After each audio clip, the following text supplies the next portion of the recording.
Welcome to the Bible Belt Bros podcast.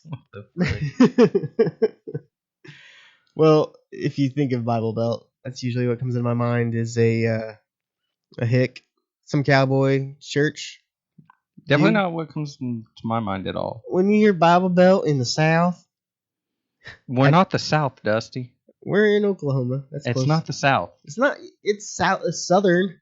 No, it's not. Yes, it Southern is. is Georgia, I mean, Alabama, if you compare it Mississippi. to Alaska, we are way south. If you compare it to Peru, we're way north. Okay, well, how do northern people talk? I don't know. Like this? You gotta pinch your nose. Very proper. I don't know any big words, but if I did, that's what I'd use speaking northern.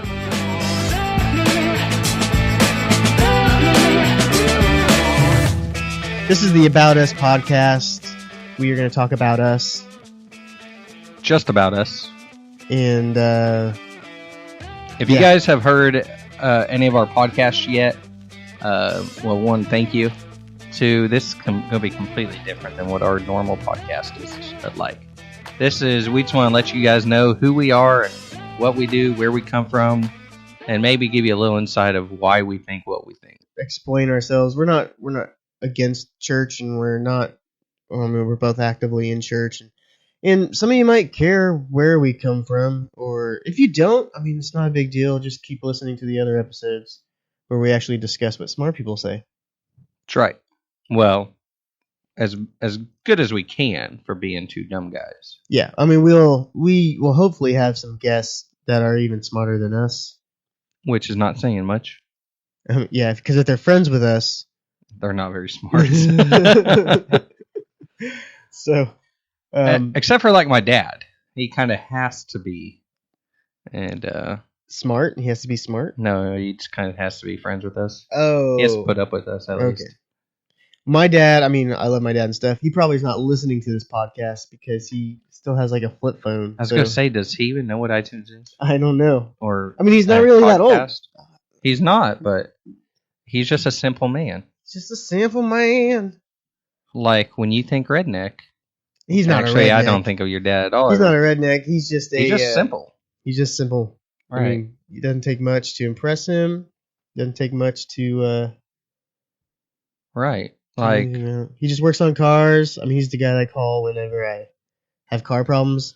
actually, he calls me, and then while I'm there, he calls his dad, and is like, all right, Dad, tell Andrew what to do.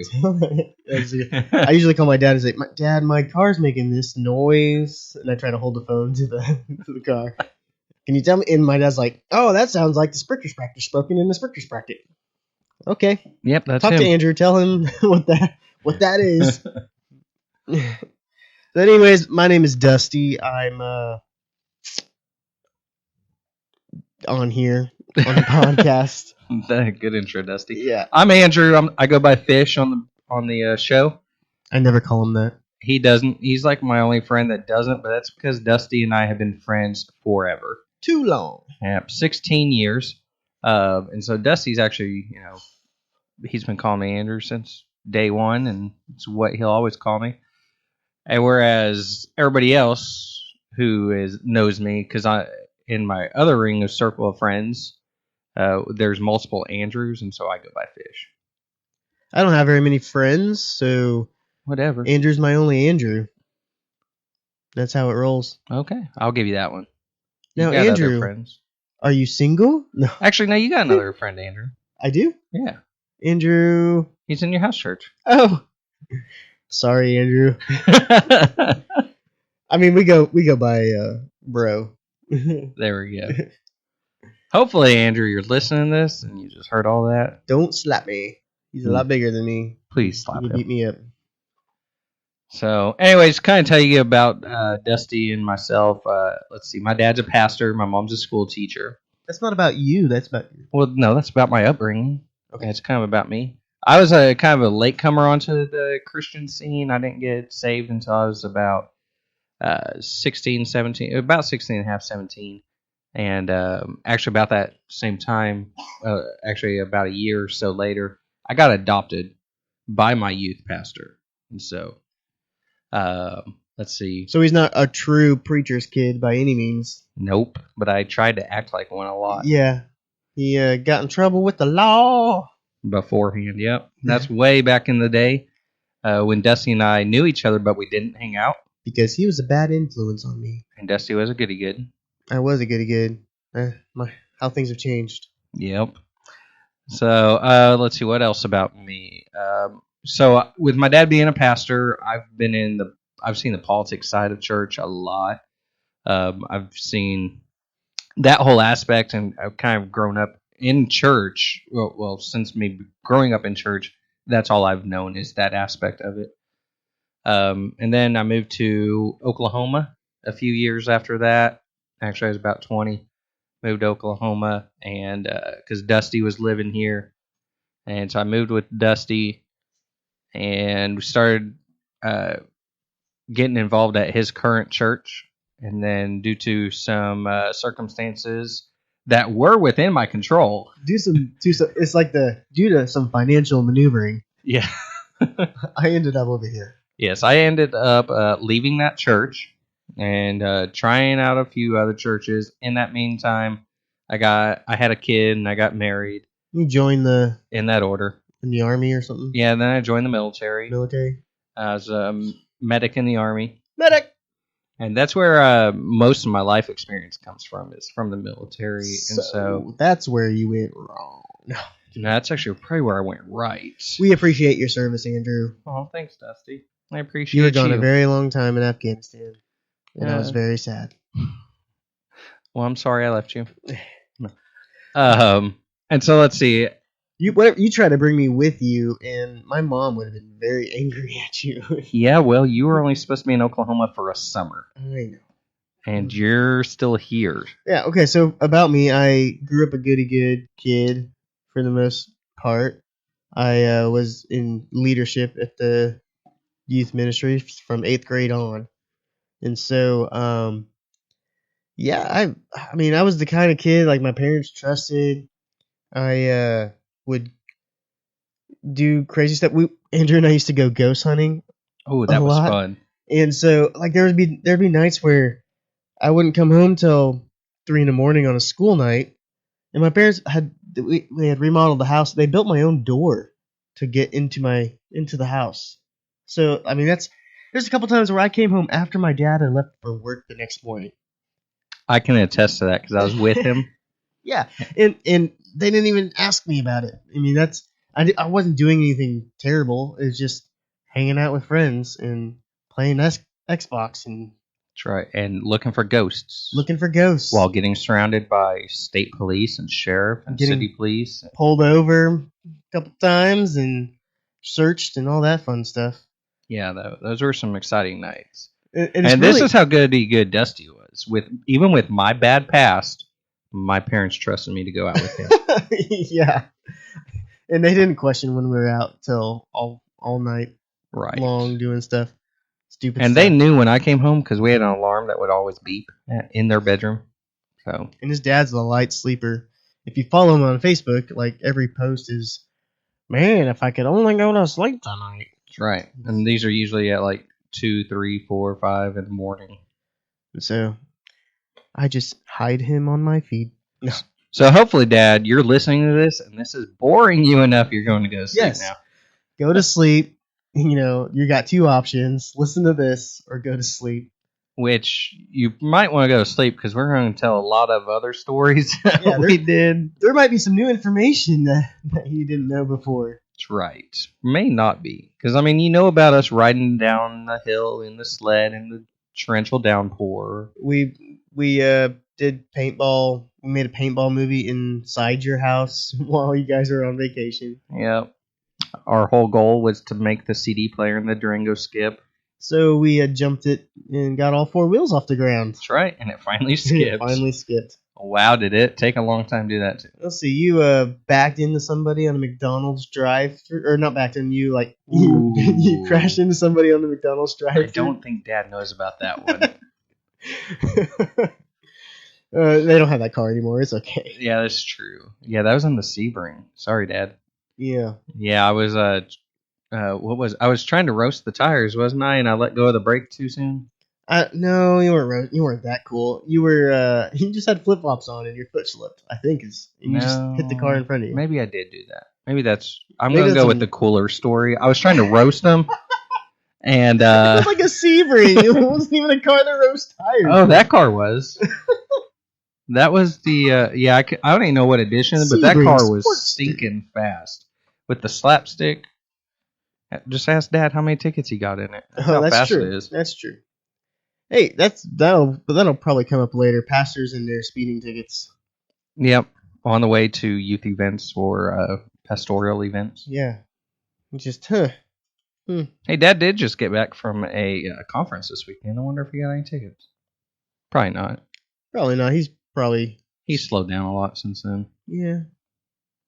We'll tell you, minivans are fast. I know this because. But you can't get the ladies when you drive them. No. But they're fast. I've won many competitions in that van, Dad. It was fast. See, I don't have to worry because my dad, like I said, probably won't listen to this podcast and doesn't probably know what a podcast is. It's true. And so I can tell stories about taking his pickup truck and going paintballing and you being in the back of the bed of the truck and going too fast on the off-road there. That wasn't an off-road. That was a cow field. Okay, too fast in the cow field. And hit a little bump. That was not a little bump. It sent me flying over the truck. Yeah, he was in the bed of the truck. And so all of a sudden I see Andrew like flying. And there was a guy in the car with me, or in the truck with me as we're going in. And he like ended up hitting. He flew into the. He flew hit the ceiling and like ripped off the mirror. And I kind of like did a little divot on the front of the truck.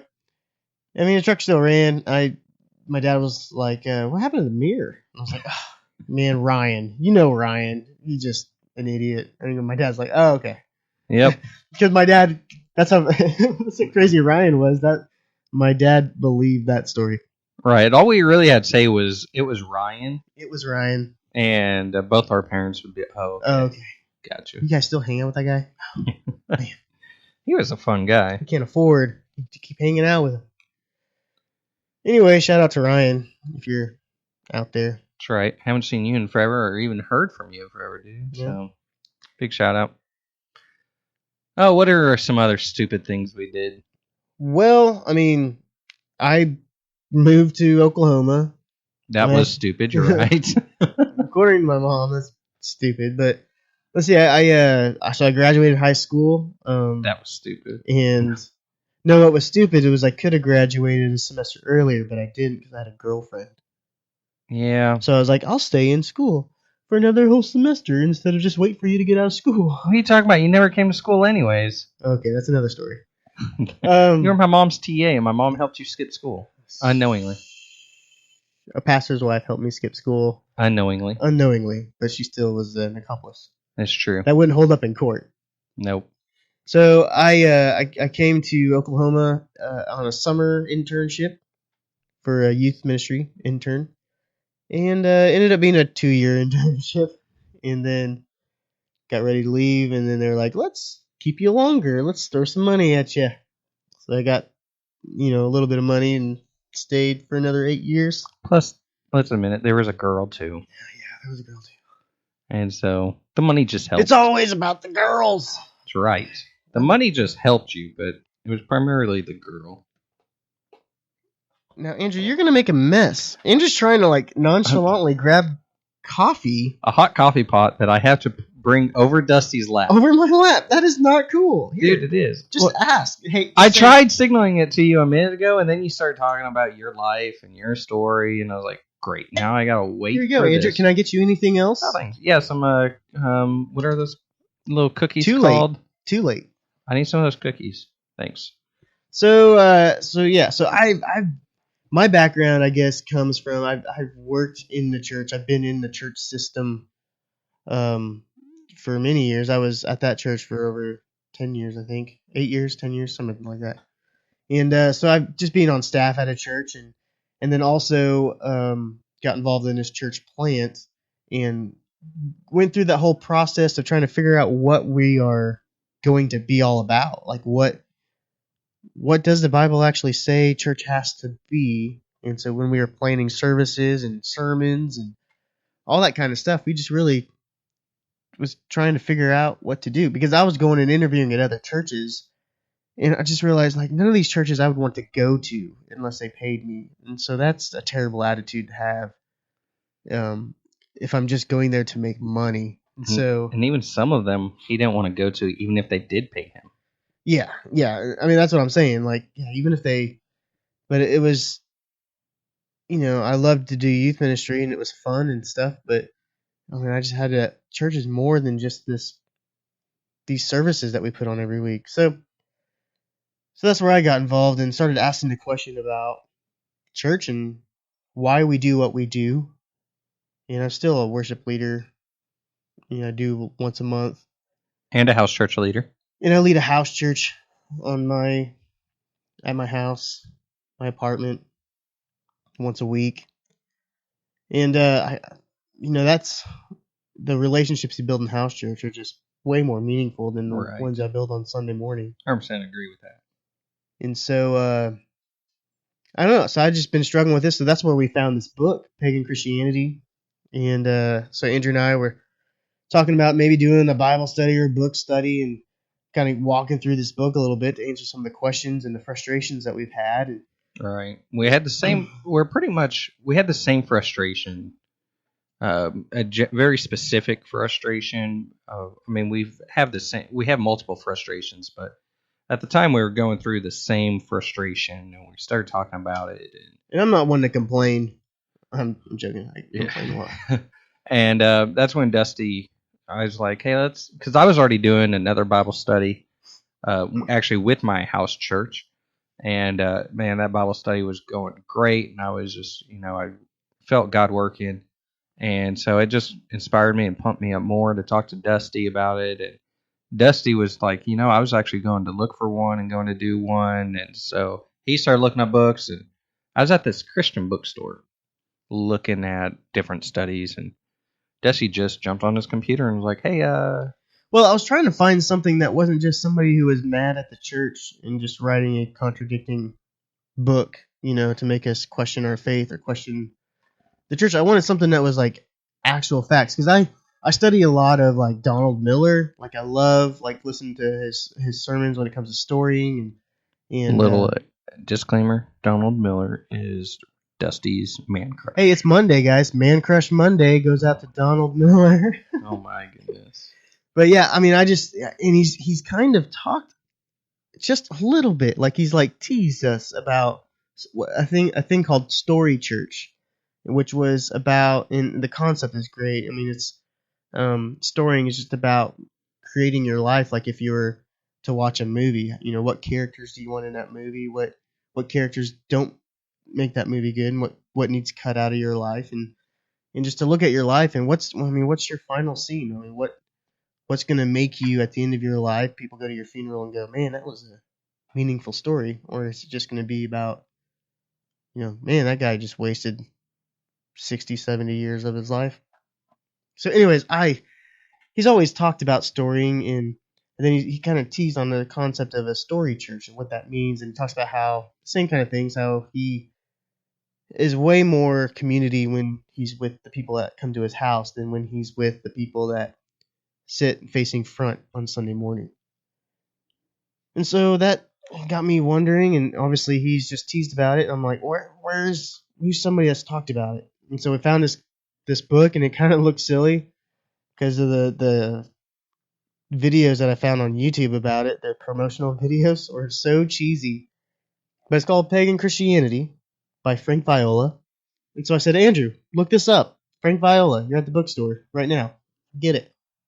Right. And so, I was talking to the cashier lady, and she's looking through the computer, and she's like, oh, yeah, we got that. And so we walk over to this whole huge section that has nothing but Frank Viola. And she's looking. Which tells me that he's an accredited author in the Christian writing. So, I mean, it's not just some local Joe. Right. Like we are. Right. drinking cups of Joe. Anyway, so we're looking, and she's like, "Are you sure it's by him?" I'm like, "Yeah, I'm pretty sure." And so she goes back to her computer, and she finds the name. She finds the book, because the book wasn't even in their system. This book wasn't even in their system. So she got on Google. She found the book, and sure enough, it was Frank Viola. And they have every Frank Viola book except for this one book. So I'm like, ooh, this is interesting. Let's see what we can find in this book. And it's also co-authored by George Barna. Yes. And it's a major research firm, I believe, for Christian origins and stuff like that. So he kind of backs up this book, and they re-released it with him kind of giving some insights and footnotes about, the actual culture back then. And so what we're doing is we've been reading one chapter at a time and discussing it after we read that chapter. We don't read ahead. And so we just don't want any pre-conclusions. I mean, I feel like I know in my heart where it's going to go, but I don't know by their words where it's going to go. Right. I have an idea of where it's going to go, but at the same time, I have no idea where it's going to go. I have this hunch that, we may be proven wrong, but I don't think we're going to be. Well, and that's where the struggle is for me. I don't necessarily think that church is doing anything wrong, but I do think maybe it's gotten clouded. Right. I guess, is the word. And so that's where I'm struggling with, and that's what I hope to find out about it. And I think, just I'm coming from a side where I've seen how to do church and how to, I've seen pastors where they show up Monday morning and ask the secretary, how did we do? And that usually means how much money did we make? Yep. So that's not good. I've been there on the Monday morning when the pastor walked in and said that. I mean, I've seen pastors where, coming from a Baptist church, Baptist background, we voted a lot on salaries, and we've seen lots of church budgets because it's really open. And just seeing, pastors that make more than the average of their congregation just seems a little off to me. And just how it's a career path that you can take. It's not right.